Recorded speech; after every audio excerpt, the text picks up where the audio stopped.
Sahabat musyair yang dikasih Tuhan, berjumpa lagi dengan kakak Eksa dalam Do Re Mi, Doa Renungan Misioner bersama kami Paroki Santo Petrus dan Paulus Argapura, Keuskupan Jayapura. Pada hari ini, Sabtu, tanggal 24 bulan Januari tahun 2026, yang merupakan perayaan wajib Santo Fransiskus dari Sales, seorang uskup dan pujangga gereja. Pada hari ini, sebelum kita memulai segala aktivitas kita masing-masing, mari kita bersama-sama merenungkan sabda Tuhan yang diambil dari Injil Markus bab 3 ayat 20 sampai dengan 21. Mari sebelum kita membaca, mendengar dan merenungkan sabda Tuhan pada hari ini, kita bersama-sama menandai diri kita dengan tanda kemenangan Kristus dan berdoa. Dalam nama Bapa dan Putra dan Roh Kudus, amin. Allah Bapa dalam kerajaan sorga, puji dan syukur kami naikkan kehadirat-Mu untuk hari baru yang boleh kami peroleh dan nikmati saat ini. Terima kasih untuk penyertaan Tuhan sepanjang istirahat malam kami, dan terima kasih juga untuk nafas kehidupan yang masih Tuhan berikan kepada kami, sehingga pada pagi hari ini kami dapat bangun dalam keadaan sehat dan tubuh yang baik. Ya Tuhan, sekarang kami hendak duduk diam, mendengar dan merenungkan sabda-Mu. Curahkanlah Roh Kudus-Mu ke dalam diri kami, agar setiap sabda yang kami dengar mampu kami lakukan dan laksanakan secara baik dalam kehidupan sehari-hari kami.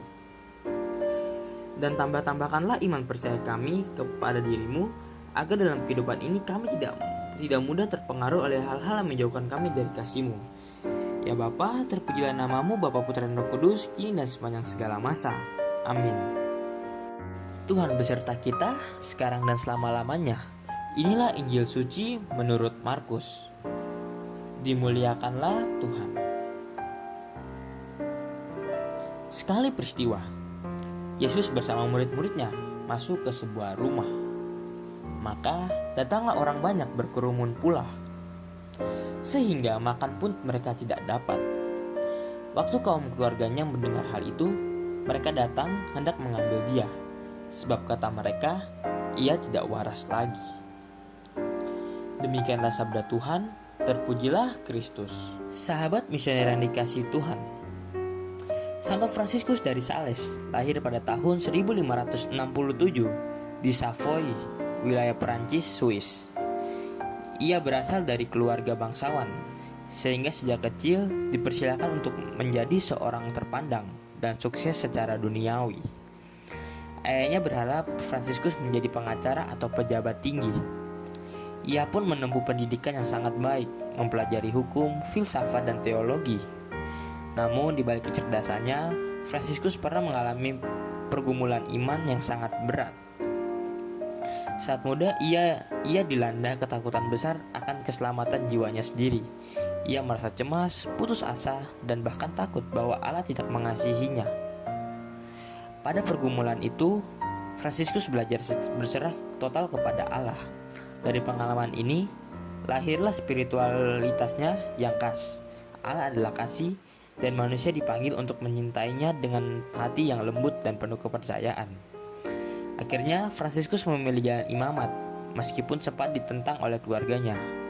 Ia ditabiskan menjadi imam pada tahun 1593 dan segera diutus ke wilayah Chablais, daerah yang saat itu sangat menolak gereja Katolik. Pewartaan di sana penuh tantangan. Ia ditolak, dihina, diancam, bahkan pintu-pintu rumah ditutup baginya. Banyak orang menganggapnya aneh, terlalu lembut, dan tidak tegas. Namun Fransiskus tidak membalas dengan amarah. Ia memilih jalan yang berbeda, yaitu kesabaran dengan dialog dan kasih. Ia menulis selembaran kecil berisi ajaran iman dan menyebarkannya secara dengan diam-diam. Ia berbicara dengan penuh hormat, tanpa memaksa. Lambat laun hatinya yang lembut melunak hati banyak orang. Ribuan orang akhirnya kembali kepada iman Katolik. Karena kesetiaan dan kebijaksanaannya, Fransiskus diangkat menjadi uskup Jenewa. Sebagai uskup, ia tetap hidup sederhana dan dengan dekat dengan umat. Ia menegaskan bahwa kekudusan bukan hanya untuk imam dan biarawan, tetapi untuk semua orang dalam keadaan hidup apapun. Ajaran ini sangat revolusioner pada zamannya, sehingga Santo Fransiskus dari Sales juga dikenal sebagai penulis rohani besar.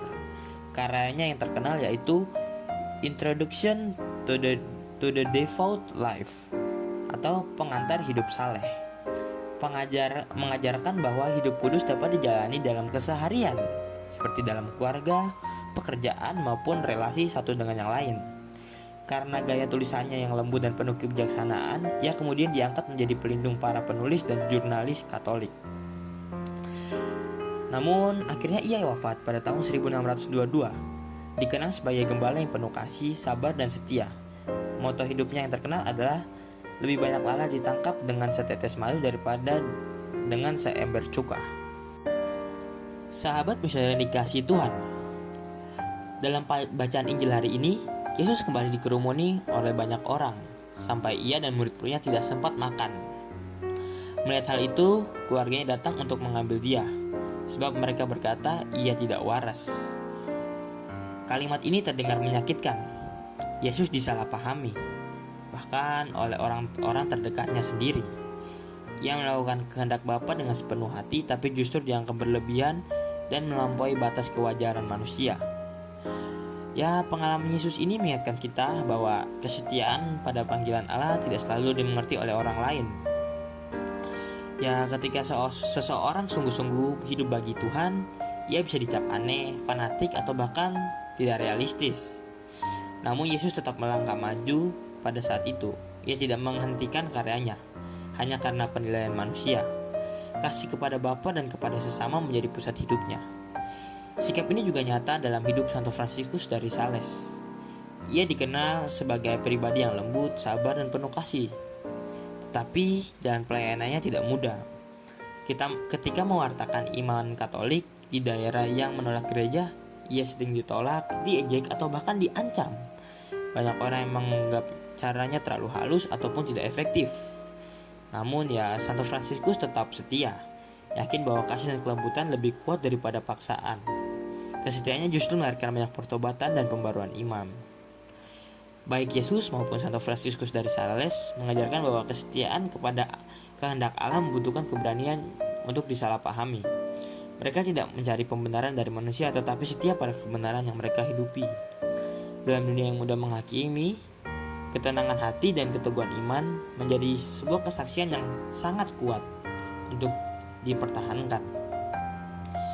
Maka dari itu, Injil hari ini mengajak kita untuk bercermin. Apakah kita berani setia pada nilai Injil ketika pilihan hidup kita selalu tidak dimengerti? Santo Fransiskus dari Sales mengingatkan bahwa kekudusan tidak harus keras dan mencolok, tetapi lahir dari kesabaran, kelembutan, dan ketekunan dalam kasih. Ketika kita hidup seturut kehendak dengan Allah dan hati yang tulus, Tuhan sendirilah yang akan memberi makna dan buah pada setiap langkah hidup kita.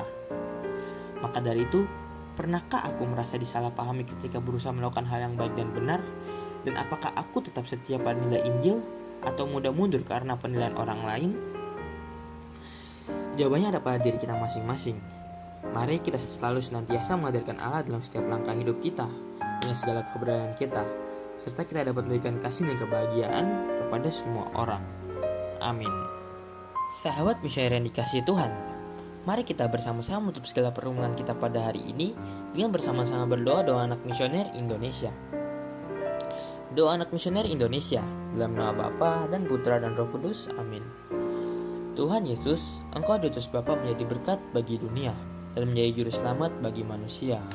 Utuslah kami anak-anak dan remaja misioner di Indonesia untuk menjadi sahabat yang kuat bagi yang lemah, sahabat yang rela berkorban bagi yang menderita payah, sahabat penghibur bagi yang sakit dan gelisah.